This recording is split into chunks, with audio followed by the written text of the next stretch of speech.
Você tem dúvida em qual prescrição é mais adequada para aquela sua paciente que faz exercício físico? Pensando nas variações aí que a mulher apresenta hormonais ao longo do ciclo menstrual.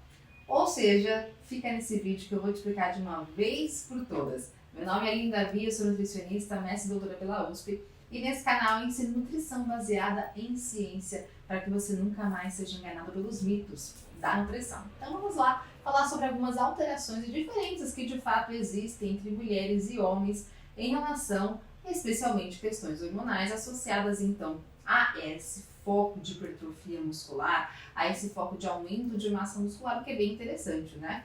Vejam que, claro, as mulheres e os homens têm diferenças que são muito significativas e importantes. Nós mulheres temos aí todo um ciclo menstrual com variações ao longo de um mês completo. E lembrando que, além ainda pensando numa questão de menopausa, as variações são ainda mais expressivas, especialmente no período do climatério.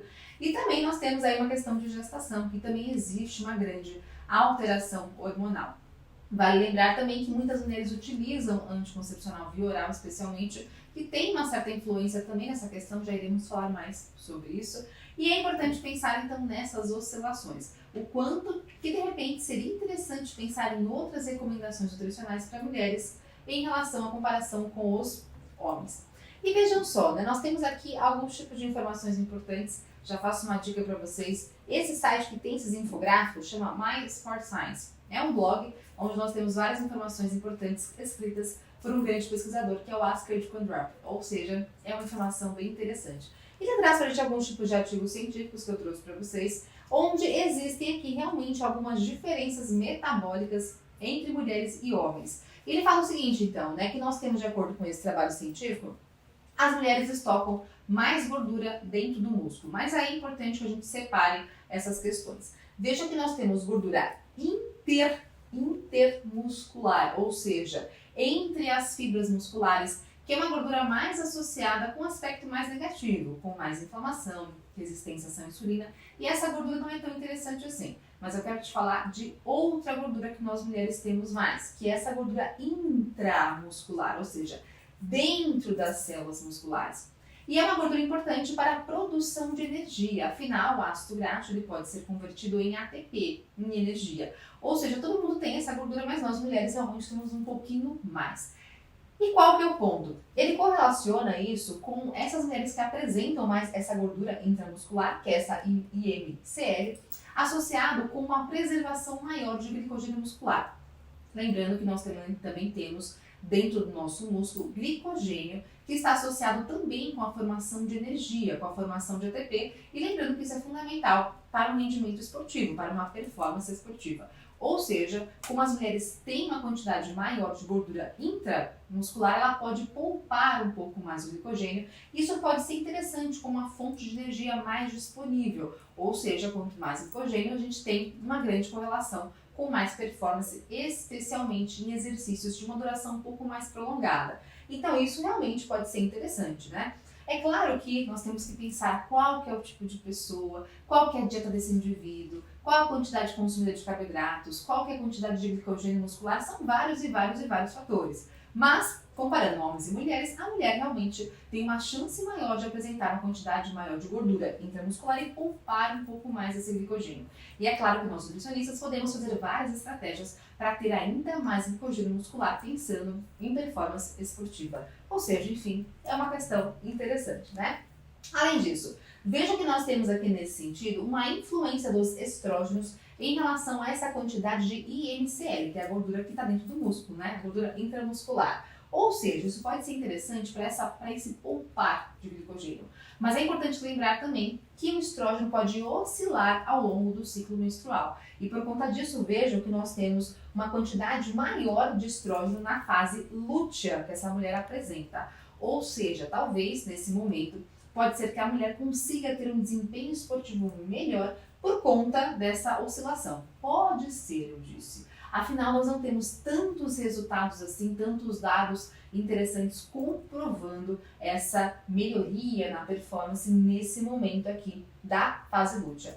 Vale lembrar também que é importante sempre pensar em manutenção de carboidratos, proteínas e lipídios para ajustes nutricionais ao longo aí de cada tipo de estratégia, ao longo de cada tipo de exercício e por aí vai, né? Lembrando que é super importante pensar em pelo menos 20% de gordura consumido na alimentação, pelo menos. E é claro que nós vamos ajustar também a quantidade de proteína, de carboidrato. Mas, enfim, fica a dica. Será que tem alguma oscilação em relação a desempenho esportivo de acordo com a alteração hormonal? É uma possibilidade. Vejam que é fundamental pensar que nós temos, infelizmente, poucos trabalhos focados na mulher. Pode reparar que a grande maioria dos trabalhos, especialmente focados para esporte, são mais focados em homens. Nós temos pouca literatura científica. E é por isso também que nós temos poucos dados. E especialmente seria importante que a gente tivesse mais artigo científico comprovando a eficácia do esporte, do rendimento esportivo e, claro, né, quais são as estratégias nutricionais, quais são as oscilações, quais são as alterações ao longo do ciclo,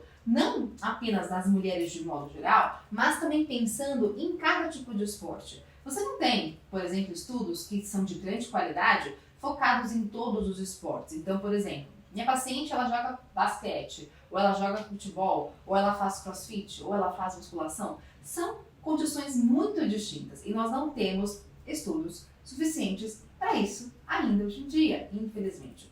E mais do que isso, é importante pensar em cada público. Será que é uma adolescente? É uma mulher adulta? É uma idosa? É uma gestante? Mais uma vez, nós também não temos toda essa comprovação científica. E é por isso que a gente fica assim, um pouquinho em cima do muro. E muitas vezes a gente acaba utilizando dados que são feitos em estudos feitos em homens ou também estudos que são mistos, né? Que são feitos tanto em mulheres quanto em homens, que já ajuda bastante.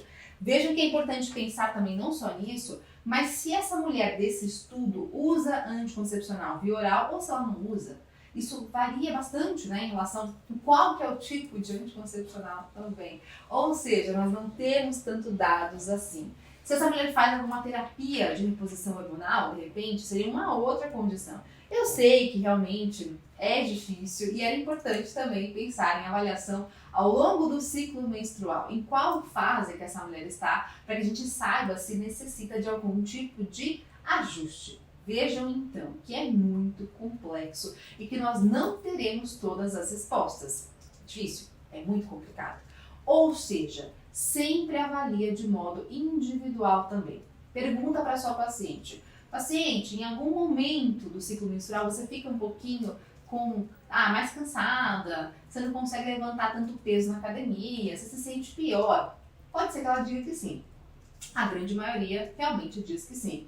Que no período da menstruação, normalmente, ela fica mais cansada, ela não quer ir para academia, ou ela pega mais leve. Isso é muito comum na prática. Agora, você relatar isso em estudo já é algo um pouquinho mais complexo. Nós não temos tanta comprovação científica em relação a isso. Mas lembrando que vale você perguntar. Nós sempre teremos poucos estudos em relação à mulher e esporte, infelizmente. Ou seja, vejam que a questão individual é um ponto fundamental.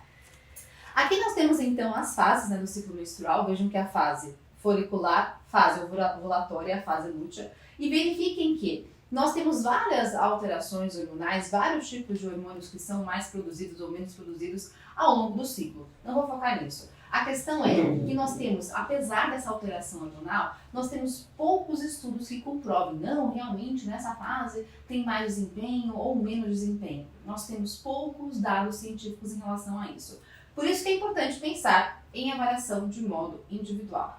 Vejam só que nesse período aqui da fase folicular nós temos redução de estrógeno e progesterona, especialmente nos primeiros 5 dias. E por conta disso, pode ser que tenha uma redução leve do desempenho esportivo. Então é comum que a sua paciente possa ter alguma alteração nesse comecinho aqui da menstruação, até os 5 dias, né? Enfim, iniciais, primeiro dia da menstruação até o 5º dia. Pode ser que isso aconteça. Ou, de repente, a sua paciente te fala assim, não, nesse momento eu não tenho alteração, eu tenho mais alteração, de repente, antes, uma semana antes, pode ser? Ou seja, avalia de modo individual, até porque nós temos poucos dados científicos que avaliam isso. Outro ponto que gera muita discussão é a questão da utilização de anticoncepcional via oral.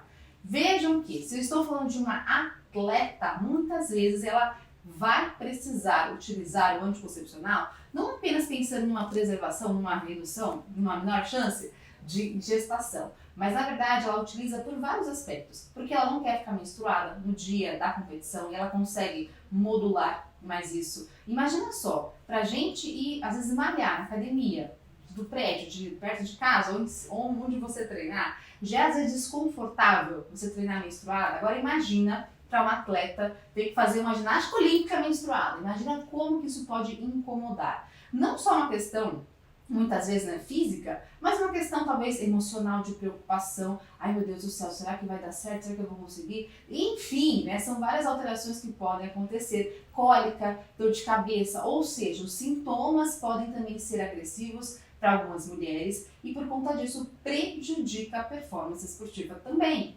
E é por isso que muitas delas pensam em utilizar o anticoncepcional para conseguir ajustar melhor isso. E justo, né? Então, ou seja, a paciente pode pedir uma indicação, seja médica, ou ela própria mesma, ela quer ter esse benefício. Então, é difícil falar sobre esse aspecto, né? Vejam que nós temos também vários tipos de anticoncepcionais que são muito distintos uns dos outros. Nós temos vários tipos, ou seja, não temos também estudos que comprovem totalmente se um é pior ou melhor em relação à performance esportiva. Então, fica também uma certa dúvida.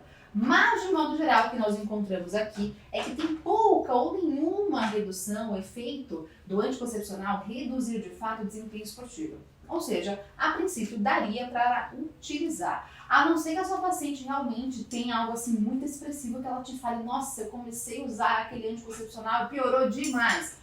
Justo, então de repente busca um ginecologista para ajustar essa terapia, para ajustar um outro tipo de estratégia, né? Então é algo também muito particular, mas normalmente nós não temos uma redução do desempenho esportivo em utilização do anticoncepcional. E nem mesmo quando tem uma cartela, né, vamos supor assim, de 21 comprimidos, normalmente não tem também alteração no dia que toma o comprimido do dia que não toma, em relação aos estudos científicos. Mas, mais uma vez, se a sua paciente relata algum tipo de influência muito expressiva, é importante realmente encaminhá-la para o ginecologista para fazer um ajuste adequado em relação a isso. Certo? Bom, e veja só que pensando numa questão de aumento de massa muscular, numa hipertrofia muscular, num aumento de síntese de proteínas musculares, é importante pensar em vários aspectos, né? Não só uma questão hormonal, como nós falamos, mas também uma questão de treino, obviamente, tem que treinar, tem que puxar a ferro, para que exista um aumento na síntese de proteínas musculares. Assim como também é fundamental pensar num ajuste de consumo de proteínas, aminoácidos, especialmente de boa qualidade, que tenha leucina na sua composição, para que assim a gente consiga ter uma ação em síntese de proteínas musculares. Ou seja, vejam que a proteína é fundamental, como sempre foi, né? E vejam que nós temos recomendações do American College of Sports Medicine e do ISSN. São diretrizes recomendações na verdade, né, bem interessantes, bem famosas, que trazem pra gente algumas recomendações. Então vejam só, American College 1,2 a 2 gramas de proteína por quilo de peso corporal. ISSN 1,4 a 2 gramas de proteína por quilo de peso corporal. Vale lembrar também que para alguns momentos de dietas mais restritivas é importante pensar no aumento da proteína por volta de 2,3 até 3,1 gramas de proteína por quilo de peso corporal. Mas atenção, essas recomendações são gerais, são globais, não tem uma grande distinção de acordo com cada esporte e muito menos se é mulher ou homem. E é por isso que é importante pensar em recomendações mais específicas para as mulheres. Tem artigo para isso? Tem. Vejam que nós temos aqui esse trabalho que traz pra gente, né? É até recente, 2017, traz pra gente uma recomendação um pouquinho diferenciada. Veja que ele fala o seguinte, ó, necessidade de proteínas para as mulheres fisicamente ativas pode ser por volta de 1,41 a 1,71 gramas de proteína por quilo de peso corporal. Isso significa que o ponto de partida de consumo de proteínas pelas mulheres deve ser maior que 1,2. E aqui muito semelhante a esse, né? 1,4 a 1,41 é praticamente igual. Ou seja, essa recomendação do American College pode ser baixa para as mulheres, o ponto de partida, né? Que é 1,1. Ou seja, verifiquem que é importante pensar em pelo menos 1,4 gramas de proteína por quilo de peso corporal para mulheres que são fisicamente ativas. Então, vale a pena pensar numa dieta mais hiperproteica. Veja que um certo limite de prescrição seria até 1,71. Ou seja, eu posso colocar mais, Aline? Até pode colocar mais. Isso aqui é uma recomendação, não é uma obrigatoriedade. Mas você pode pensar em colocar um pouquinho mais de proteína. Mas lembrando que, normalmente, de 1,41 a 1,71, você já consegue atender muito bem a maioria das suas pacientes. Isso quer dizer, então, que tem uma questão individual também. Você pode ajustar um pouquinho mais ou um pouquinho menos. Mas essa é a faixa mais interessante, mais recomendada. E aí, nós temos uma outra recomendação interessante, pensando aqui no foco, né, mulheres que fazem exercício de endurance, especialmente. Então, de repente, uma corrida, uma bike. Vejam que a média de recomendação não tem uma faixa, né, tem uma média de recomendação de 1,63 gramas de proteína por quilo de peso corporal. Ou seja, se a sua paciente faz algum tipo de exercício de endurance, é importante pensar nessa média de recomendação. Aí eu posso usar a recomendação anterior de 1,4 a 1,71? Pode, tá na faixa, né? Pode ser uma possibilidade. Eu só estou te trazendo algumas recomendações diferenciadas para que você pense um pouquinho mais e que você ajuste essa proteína de modo um pouquinho mais adequado. Pelo menos 1,41 é importante para as mulheres que treinam, seja musculação ou seja uma bike e por aí vai também, né? Além disso, vejam que esse trabalho ele não é focado em mulheres, mas é um trabalho que traz uma recomendação que eu acho importante falar. Até porque é um trabalho feito com dietas de restrição calórica, o que é muito comum em várias mulheres. Tenho certeza que você já fez muita dieta de déficit calórico para as mulheres, ou seja, esse é um ponto importante. E aqui é especialmente para esses indivíduos que têm uma quantidade mais baixa de gordura corporal. É o paciente um pouquinho mais magrinho, é o paciente um pouquinho mais magro que treina e é um paciente que está em déficit calórico. Ou seja, para esse paciente em déficit calórico, que é um pouquinho mais magrinho, que treina, vejam que a recomendação de proteínas é maior. Ou seja, se a sua paciente está em déficit calórico, ela já tem uma massa muscular um pouquinho mais baixa, porque ela já é um pouquinho mais magrinha, vejam que, claro, pensando que peso não é a mesma coisa, não é a mesma questão que massa muscular, né? Ou seja, vejam que aqui nós temos uma recomendação de 2,3 a 3,1 gramas de proteína por quilo de massa livre de gordura. Ou seja, eu tenho que avaliar a composição corporal do paciente para identificar o quanto que é músculo, o quanto que é massa magra, na verdade, e o quanto que é gordura, para que eu defina esse cálculo. Por quê? Isso é importante para a prevenção de redução de massa muscular. Até porque, numa dieta de déficit calórico, a chance de uma redução de massa muscular é um pouquinho maior. Então, por conta disso, a gente aumentando a proteína, conseguimos, consequentemente, ter um prejuízo menor, uma manutenção melhor dessa massa muscular. É claro que depende muito de quanto de déficit calórico você fez. Se foi mais agressivo, se foi um pouquinho mais grande, né? Mas a questão é, atenção, se a pessoa já é um pouquinho mais magrinha, se já treina, se é um atleta, um desportista, e ele quer uma redução maior de gordura corporal, cuidado para não pegar muita mão pesada, restringir demais esse paciente e, consequentemente, reduzir mais massa muscular. Por conta disso, nós temos essa recomendação que é mais diferenciada. Ou seja, para cada foco de cada paciente, nós temos recomendações que são diferentes. E essa é mais uma para vocês. Outro ponto que ele fala pra gente, cuidado com o exagero em déficit calórico, até porque é importante pensar numa redução de até meio quilo por semana ou até por volta de 0,7% do peso corporal do paciente, até porque nós não queremos que tenha uma redução de massa muscular. É tão difícil ganhar massa muscular, né? E perder assim não é legal. Então, é uma recomendação que pode ser interessante para as nossas pacientes que estão em déficit calórico. Vejam que, além disso, né, nós temos outras recomendações interessantes em relação à creatina. Esse trabalho é homem e mulher, não temos, enfim, tem trabalho só com mulheres também que eu vou te mostrar, mas aqui são homens e mulheres fisicamente ativos, treino de força. E vejam que a recomendação de creatina, 0,1 gramas de creatina por quilo de peso corporal por dia. Normalmente a recomendação mais tradicional de creatina é 0,06 gramas de creatina por quilo de peso corporal por dia. Aqui a recomendação é um pouco maior, 0,1 gramas de creatina por quilo de peso corporal. E vejam que mostrou nesse trabalho que a utilização de creatina, claro que eles estão treinando também, né? A utilização de creatina foi superior numa questão de aumento da espessura muscular, ou seja, nós temos um grupo que treina, mas não usa creatina, e um grupo que treina e usa creatina. Ou seja, em vários grupamentos musculares nós temos um aumento da espessura muscular, o que é um ponto interessante, mostrando que a creatina também tem uma eficácia numa questão de aumento de espessura muscular, uma síntese proteica melhor, uma hipertrofia melhor. Claro que é importante pensar que a creatina tem várias vias adicionais, ela consegue ter vários focos importantes associados com a síntese de proteínas musculares, ou seja, ela pode ser interessante para as mulheres, e por que não, né? Há muito tempo que ela é interessante para as mulheres.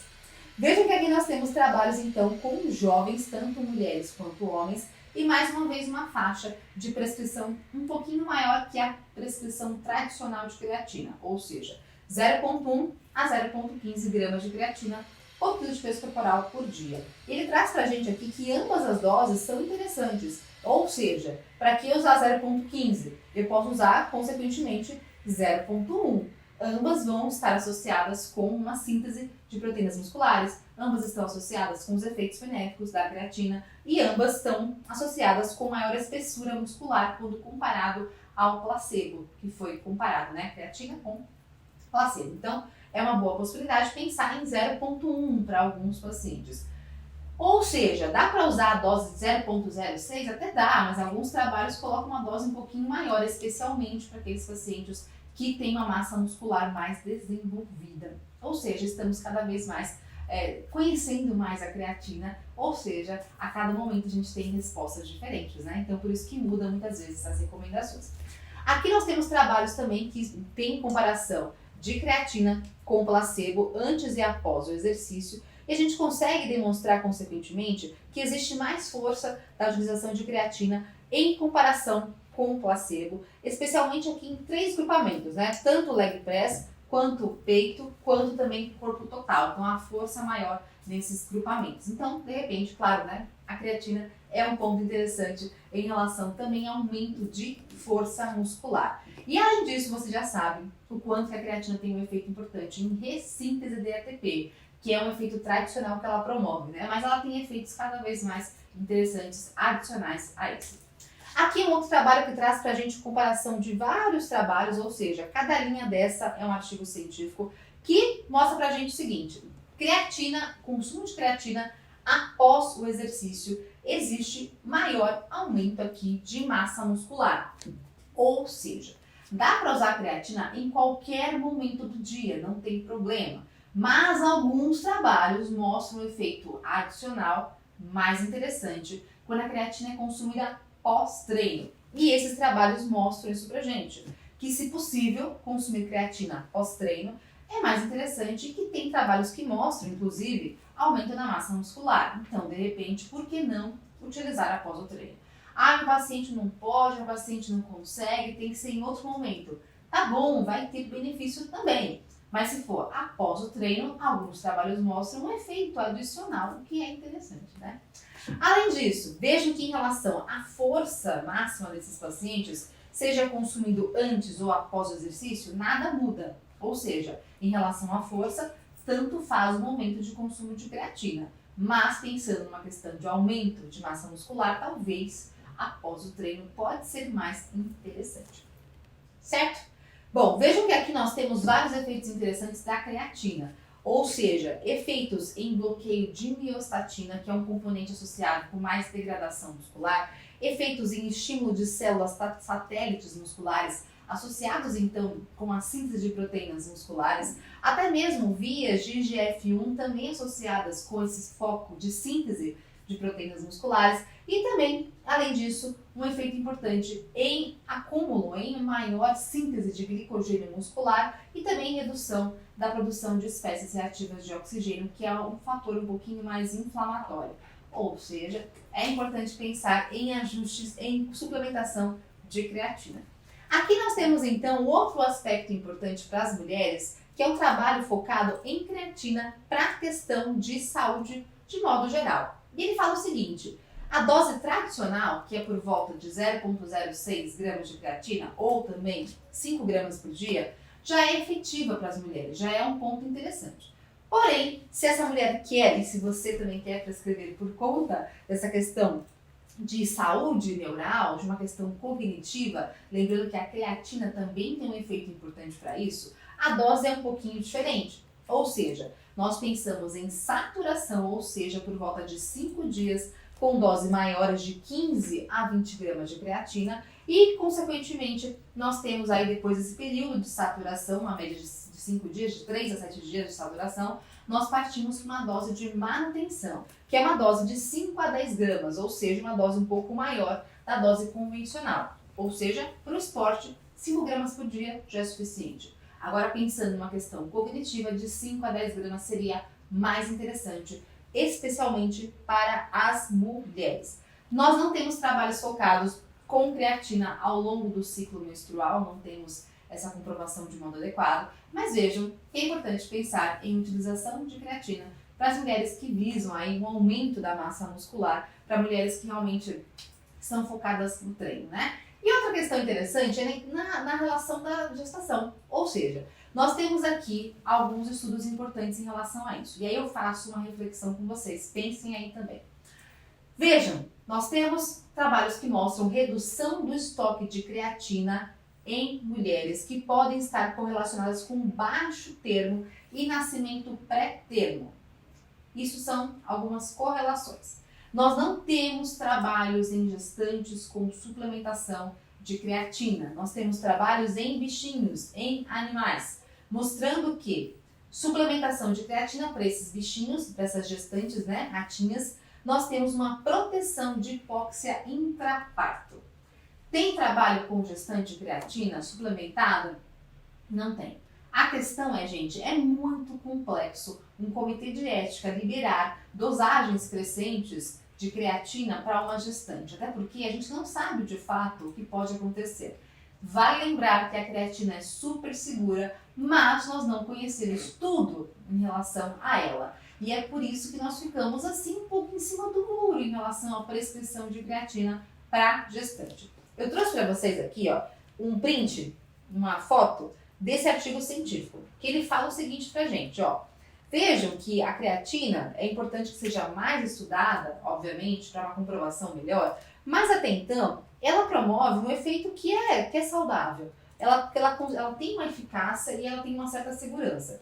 E a princípio, ó, ela seria segura para questões para mulheres que estão em gestação, ela pode ser aceitável. E ele fala o seguinte: de repente as equipes multiprofissionais, nutricionista, médico, enfermeiro e tal, é importante que pense sobre isso, mas realmente é importante ter mais estudos que comprovem. Então, até então, a creatina é segura, mas é importante mais estudos. Qual que é o ponto? Sua paciente nunca usou creatina na vida, se quer começar a usar justo agora na gestação. Eu, particularmente, acho uma bobagem. Eu acho que não vale a pena arriscar. Sua paciente usa creatina já há muito tempo, super segura, e ficou grávida agora? Aí vem a questão, né? Continua usando ou não? Na teoria, a creatina é segura, mas nós não temos estudos comprovando para gestantes. Se a sua gestante está super bem saudável, nunca teve um histórico de ter uma perda de um bebê, de alguma alteração no bebê, de repente pode ser que você julgue interessante utilizar. Agora, se é uma gestação de risco, eu também julgo que é um ponto não adequado utilizar nenhum complemento, nem mesmo a creatina. Então, é uma situação complicada, é uma conversa que não tem um certo ou errado, mas, de fato, em relação à pesquisa científica, nós ainda não temos uma comprovação exata sobre isso. Enfim, então, é importante ter uma certa cautela, porque não é brincadeira, né? Tem um bebezinho ali sendo formado.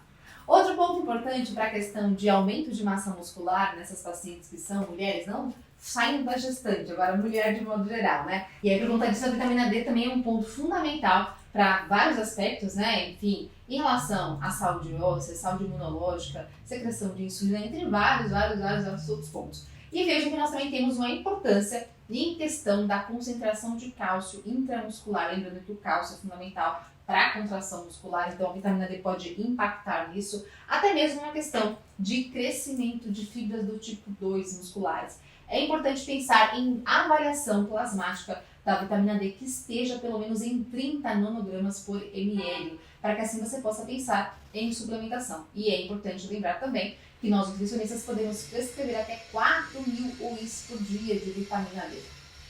Outro ponto aqui interessante, nós temos trabalho que trazem pra gente, que existiu uma comparação da vitamina D, tanto em homens quanto em mulheres, mostrando que de fato existe uma deficiência de vitamina D, especialmente no inverno, né, o que já é esperado. Ou seja, é algo muito particular de acordo com cada pessoa, mas é mais natural que exista deficiência de vitamina D no inverno.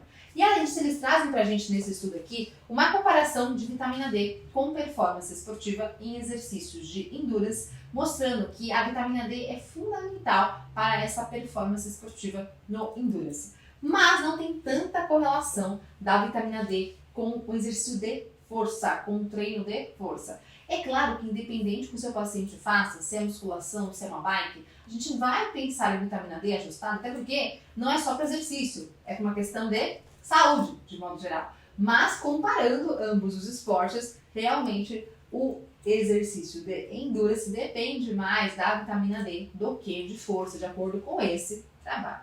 E outro ponto importante para as mulheres é a questão do ferro, até porque nós temos aí ao longo do mês uma redução desse ferro por conta da menstruação, mas é importante pensar de acordo com cada paciente. As atletas, de modo geral, realmente têm uma quantidade um pouco menor, um pouco mais preocupante dessa redução de ferro, então sempre faça uma avaliação de ferritina, de transferina, para que a gente imagine e pense qual será a recomendação, a suplementação.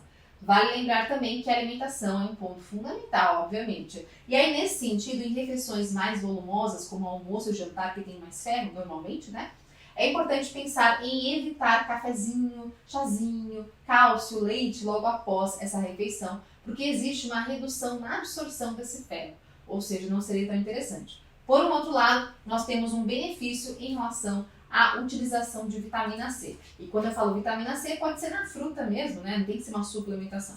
Pode ser uma laranja, uma tangerina, um kiwi, um morango. E aí, nesse sentido, lembrem-se que nós temos dois tipos básicos de ferro. O ferro M presente em alimentos de origem animal e o ferro não M presente em alimentos de origem vegetal e também no animal. E aí a questão é, essa vitamina C vai estimular melhor, vai ativar mais, vai conseguir ter uma melhor absorção do ferro que é não M. Então, atenção a isso. E caso for necessário uma suplementação, nós nutricionistas podemos prescrever até 45 mg de ferro por dia. E a minha sugestão é que você use, por exemplo, um ferro quelado e não utilize um ferro que é muito comum ser utilizado, que é o sulfato ferroso, que causa mais desconforto no trato gastrointestinal. Então, mais constipação, não é tão legal assim.